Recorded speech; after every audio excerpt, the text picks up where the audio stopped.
صام رمضان ثم أتبعه ستا من شوال كان كصيام الدهر كله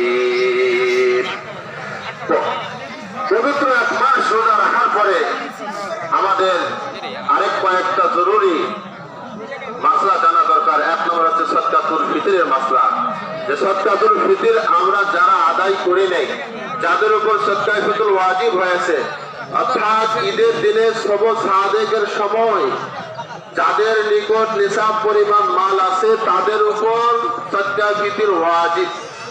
সদকায়ে ফিতর আমরা যারা আদায় করছি আলহামদুলিল্লাহ, যারা এখনো আদায় করেনি তারা আমরা খুব দ্রুত আদায় করে দিব। তবে ঈদগাহ ময়দানে আসার পথে ঈদের নামাজের আগেই সদকায়ে ফিতর আদায় করাটা উত্তম। এটা বর্তমানে নেশাব অনুযায়ী 200 গম এবং কেজি